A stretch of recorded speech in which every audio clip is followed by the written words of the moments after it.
So that's it for day one. So busy day on Adams' side of things. He got the work done he had to. He fixed one thing. He quote unquote he fixed the bottom six. I keep looking at my phone and I keep getting Twitter notifications, and every single one that pops up and I look over and I can't see it because my phone is locked. I'm just like, please be a trade. Please, for the love of God, be a trade. All right, there's one more thing I wanted to talk about. The Adams presser. So there's a decent amount of discourse um, about it. What did you guys think? I personally didn't think it was as bad as people were saying. At least I listened to it after everybody reacted to it. I definitely wasn't pleased with him saying, I'm happy with where we're at now. But he's also not going to say, like, you know, this isn't good enough. Like, we need to be better. Even if he thinks that, like, he's not going to say that just in case he doesn't get anything done. So I didn't think it was as bad as everybody thought, but I could see why people are upset because he shouldn't be done, and it kind of sounded like he was done. But just kind of think it's GM talk. Yeah, I feel like he was kind of dancing around some questions. And he does that occasionally, but this specific presser was a little bit different because they were really up in his face about they were like, are you going to make an addition? They were just shooting him straight. They were like, are you going to make an addition to the top six? Is there any plans to bring in anyone else? Have there been trade talks heating up? And he was just kind of dancing around it saying, yeah, we do our due diligence. And I'm obviously paraphrasing. This is not an exact quote. We do our due diligence and we always, keep in taps with any team that's out there. But I didn't like when he said that he was content with his roster. Um, I feel like he just could have used better phrasing, um, just to cover his own ass. He could have said something along the lines of, "Look, I think we have a good roster, but I think as a GM of this team, it's my job to bring in guys to make this roster better, and I plan on doing that this offseason. I'm going to do whatever it takes to do that."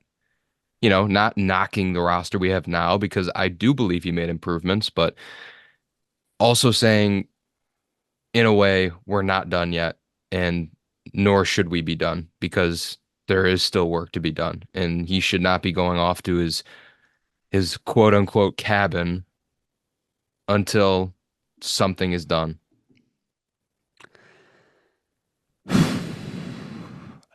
I thought it was terrible. I was not a fan. I wasn't, and I understand, I understand the reasonings that people have. People will point to it's just GM talk. People will point to, he's not going to tell you, he's not going to say that the roster is bad or that he doesn't like it. I get that, and I agree with that, and it's dumb. It's dumb to say that he shouldn't say that he's not satisfied, it's dumb to say that he should say he's not satisfied. No, you can say you're satisfied, um, but it felt very status quo, and how you look at that. The people that think it's just GM talk think another move's coming. The people that don't think that no moves are coming. Pretty simple. So the top six, he definitely danced around it. He basically said, you know, I'm open. I'm open to additions. Um, Look, that's something that any NHL GM would say today. Even Barry Trotz would say that today. Barry Trotz added Jonathan Marchessault and Steven Stamkos. He's done adding. If you asked him that question, he would probably say he's open to adding a top six forward. So that's my issue with that. But fine, if that was the only thing he said, then it's whatever. Then I could get under GM talk. That quote about using cap space, it pissed me off. It pissed me off. Um, I don't look. They're the Stanley Cup champions, and it's much different. But Bill Zito literally said the other day, "I'm spending to the cap." It doesn't change anything to say you're spending to the cap. So for Kevin Adams to go to a microphone and say, well, I don't really think about spending to the cap. I just think about building my hockey team. Look, man, I'm sorry. Like, that is not good messaging. That is not good messaging whatsoever. Um, you're like, how many times this has to be said? Like, you're 13 years into a playoff drought. Like, the Sabres have $20 million in cap space. How much money is Ukko-Pekka Luukkonen going to get? Like, let's say we'll give him an overpay, $6 million. How about Henry Jokiharju? We'll say $4 million. And let's say Peyton Krebs, an overpay like $2 million. So there you go. That's $12 million. You still have $8 million left, and that's Melanstein. over. And Malistine, so another $1 million. So you have $7 million left. So it's basically that's the bump that the Skinner buyout gave you. Yep. If you don't use that money to do anything, and that's overpaying your guys, that's being very generous. That is the most atrocious Bush League decision that has probably been made in this drought. And that is saying a hell of a lot. You cannot message to your fan base that like it's going to be different, or like I'm going to make big additions, I'm going to reshape the team. You can't build an offseason around your head coach. Because at the end of, like we talked about biggest additions, and like, yeah, Jason Zucker would be your biggest addition, but if the offseason stopped today, like if the additions stop today, your biggest addition is Lindy Ruff. And that can't happen. Your biggest addition cannot be trusting your head coach to fix your team. That's dumb.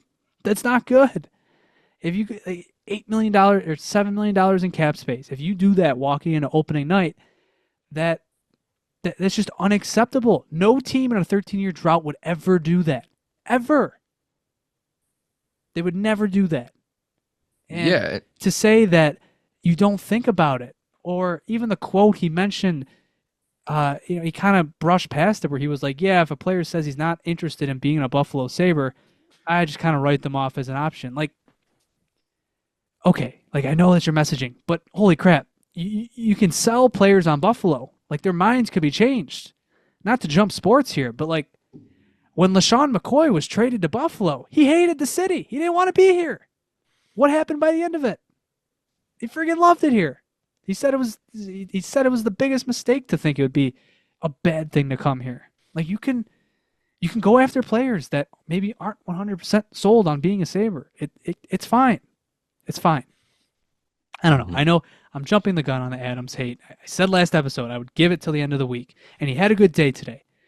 And I know this is probably being, I'm taking the pessimist side of how to view that press conference. It didn't sit right with me. It really didn't. And I'm getting mad now. If in a week's time, if the Sabres still have $12 million or like $15 million in cap space, like that's just like, what are we doing here? What are we doing here? Why did you buy out Jeff Skinner then? Yeah, exactly. Like I know why. He's a negative. It's reasonable to think he's a negative asset. I get that, but then it just becomes you're saving money for right. Who? Who are you saving money for? I think we all know who. We're not going to say it, but we know who. I'm right there with you with the cap situation. Like if you've been living under a rock, we bought out Jeff Skinner. I'm wearing his jersey today. I'm gonna miss that guy. Loved him on the team. Great vibes guy. But yeah, if you're not gonna use the benefit of why you bought him out this season, you could have waited another season to buy him out. Is this not the reason you got the additional cap space? Exactly. Like if you're done making additions today, like I said, we gave, worst case scenario, overpaying your RFAs. But look, Luukkonen's probably going to get like $5 million. Jokiharju's probably going to get like $3 million. So that's $8 million. Krebs gets probably like 1.5, or maybe he does get 2. So there's $10 million, and then Melanstein gets, like 1.5. 900K or 1 point whatever. So there, $11.5 million spent. So you still have $9 million to spend. Exactly. So why else are you buying out Skinner? He could be in the top 6 right now. You have Jason Zucker in the third line. You're taking Victor Olofsson's spot, and he could play on the first or second line. Like what do we do? Are we going to call a guy up? Is that what we're doing? Because if you're calling a guy up, you're sending a message that this team is only here right now to save money and save money for the guy who's, making arena upgrades and, that are way overdue. And, he's already filling his pockets with the PSLs from the Bills Stadium. Like I was just talking about this is another thing. I was talking about it this weekend, just with we're paying all this money for the stadium, and then we're basically double dipped because we have to pay for PSLs. So it's like, how much money do you want to save? I've had enough with not being at the cap ceiling with this team. This team deserves to be at the cap ceiling. We have a fan base that deserves playoffs. Go out there and act like it, especially as our GM, because you talk for this franchise. I do agree it would be a complete waste of buying Skinner out if you don't use the cap space. I will play a little bit of the opposing view. And what he mentioned in part of the press conference is that, he has to prepare for extensions like Quinn and Paterka, maybe Byram, and that will get us to the cap ceiling in future years. So I think what he was kind of alluding to is he didn't want to make any bad deals. Like he didn't want to sign Chandler Stevenson, so then we couldn't sign Paterka. So I think that's partially what he was alluding to. But with that being said, that doesn't change the cap for this year. Those extensions not I was going to say that going makes this no year. sense. That's a bullshit argument to hide behind. I think for future years it's fair, but for this year it's not fair. Like Like you get a guy on a spend. one-year deal. That's what I'm saying. You could like if we get Ellers for 1 year, there you go. There's most of it. But No, even then, that's only $6 million. Yeah, well, right. that's still most of it. But yeah, I mean, Get a it's guy on a most, it's one-year most of deal the that's Skinner expiring. money, but we talked about like a realistic thing is you have $8 million. I guess I guess it's most of it, but I don't know, man. And that's including Yoki Haru staying. Like, is Yoki Haru gonna stay? Is that what Yeah. we're doing here? Running it. You're not running it back. You're not. We just spent the whole friggin' episode talking about you reshaped your bottom six. But this has been a trend. Like they take a step, they don't go the extra step. That has been the trend for essentially this regime of the Sabres. For one off season, go all out. Go all out. Sign guys to mercenary deals. Overpay, for 1 year or just I don't know. It really irks. It doesn't even it's not even that they had to spend, but for the GM to say I don't think about it, like, what are we doing here, man? What do you mean you don't think about spending to the cap? I play NHL 24. I think about spending to the cap. Like, how can you not think about Using all of like your assets to and your like expense. realistically speaking, like if this is probably the first off season where he's had the full, like the chains are off, conceivably, like you're able to do whatever you want. So why wouldn't you be like, man, all right, I get to play with whatever money I want for at least for 1 year. How much money do I got? 20 million. Okay, maybe I can get this guy, this guy. It's like, and I don't know, like, shouldn't you be budgeting to spend to the cap? I don't know. This could all be mush. Maybe it is GM talk. Maybe I sound like an idiot in 2 weeks. I'm happy to be proven wrong. It just, I don't know, man. There's red flags all over that press conference. I don't know. It worries me because even if like Ehlers, like let's say it's Ehlers, let's say the Ehlers trades happened. We don't know. Is it Kevin Adams going out to make a move, or did Winnipeg call him back and say, "Hey, we're ready to do this deal. Let's do it." And it just so happened, like it almost fell into his lap. And he's like, "Well, we got the cap space. Let's do it." Instead of, "Look, we got the cap space. We're doing this move, or we're doing another move." That's the difference. That's the difference that I don't have the answer to. I don't know which one of those scenarios it might be or what it could be. completely fair. And I think I would say most of, if not basically all the fan base is upset with Adams right now, and I think it's completely justifiable. So whatever emotions you're feeling about Adams, you're probably right. Let's be honest. And I'll bring up a quote from our good listener, JD Buffalo. He sent a comment to us. He said, "Quick pre-pod thought. The press conference was so concerning, not because of what he said, but because of what he said within the context of what we have seen for years now. His words and actions are mutually reinforcing. It's the truth because what he said today reflects the type of GM he is. He's patient, he's methodical. I mean, Christian and I did a whole hour retrospective, and what was the common theme, Christian? Was patient. He was friggin' patient. And it's good, Patient. Yeah, but it's not good right now. not right now. No, it is not. You can't be patient now. There's no more time for it. I think that's the thing that concerns me the most is his job's like on the line almost, and it's almost like there's no urgency. Like he needs to do something. Like unless like I don't like unless Terry's like, no, your job's safe no matter what. But it shouldn't be. It's like there needs to be some urgency. Make a move, and if it turns out to be a bad move, it's not your problem. One more thing. Let me just add this. We are only a few days in. Yeah, We're only a few it is days July, in. it's July 1st. It's It is July July 1st. Yeah. But look, July, people say, oh, you have the whole summer. It's like, no, you It goes don't. quick. It goes Well, quick. it goes quick. And look, I made the joke about the Skinner trade. How many trades happen in August? Even September. The only blockbuster trade I can think of that happened in September is when Erik Karlsson got traded to the Sharks all those years ago. Big Yeah. moves don't happen in August and September. They don't. They usually happen in the first week of July.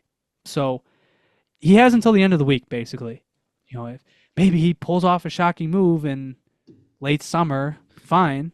I'm not going to give him that long till I'm at my wit's end.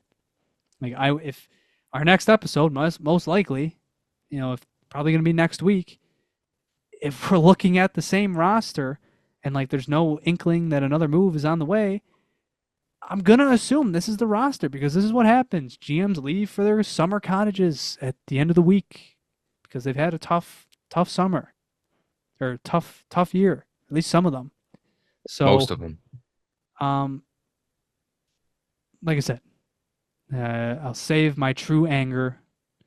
I gave a hint of it this episode, but next episode, if nothing happens, if nothing changes, if Jason Zucker is still the second line left winger on this team on the depth chart, yeah, I'll be a little upset.